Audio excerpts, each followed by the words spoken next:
से कूदते ही घायल हो गए और बाकी पीछे भागने लगे। युद्ध शुरू होते ही स्थानीय नागरिकों, दुकानदारों और तीर्थयात्रियों में तुरंत हलचल मच गई। गलियों में अफरा तफरी फैल गई और लोग अपने परिवारों को लेकर सुरक्षित जगहों की ओर भागने लगे। पर कुछ नागरिक, खासकर वे जो पहले से नागा साधुओं के संपर्क में थे, वहीं रुक गए और मदद करने के लिए आगे आए। इसी बीच मंदिर की सीढ़ियों पर चल रही मुख्य झड़प में हालत और भी गंभीर होती जा रही थी। सैनिकों ने एक बार बारूद की थैलियां फेंकने की कोशिश की, लेकिन मंदिर परिसर में फैली नमी और घनत्व की वजह से उसका असर नहीं हुआ। मुगल अधिकारियों ने यह सोचकर कि मंदिर के भीतर फंसे सैनिकों को बाहर निकालने के लिए दबाव डालना जरूरी है, शहर की दूसरी गलियों से एक और दल भेजा।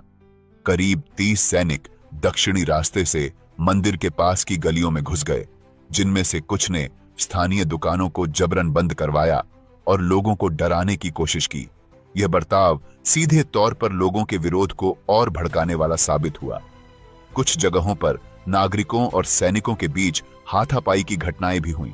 नागा साधुओं की सूचना प्रणाली ने तुरंत इस नई स्थिति को पहचाना और मंदिर परिसर से बाहर 2 छोटे समूह भेजे गए, जो गलियों में इन सैनिकों को रोकने लगे।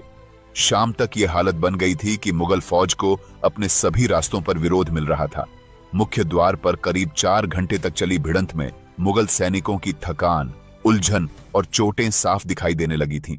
साधुओं के बीच अनुशासन और रणनीति लगातार असरदार साबित हो रही थी। उनका एक छोटा समूह सामने लड़ाई में व्यस्त रहता, जबकि दूसरा समूह पीछे हटकर घायल साथियों की जगह लेता। इस तरह अखाड़ा प्रणाली की चक्रगत युद्ध पद्धति कामयाब साबित हो रही थी। इसी बीच मंदिर के पीछे घुसी हुई मुगल टुकड़ी ने आत्मसमर्पण की कोशिश की, जबकि बाकी दीवारों से कूदकर भागने लगे। कई घायल हो गए और कुछ गंगा की ओर भागते समय नदी में डूब भी गए।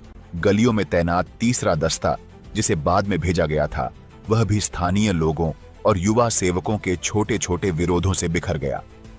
कई जगहों पर लोगों ने पत्थरबाजी की और मुगल सैनिकों को गलियों से बाहर निकलने पर मजबूर कर दिया। रात होते होते फौजदार को साफ हो गया कि बिना और ज्यादा बल और तोपखाने के मंदिर पर कब्जा करना मुमकिन नहीं है। इन हालात को देखते हुए फौजदार ने अगले दिन सुबह अपने सैनिकों को मंदिर क्षेत्र से पीछे हटने का हुक्म दिया। यह पीछे हटना एक तरह की अघोषित हार थी।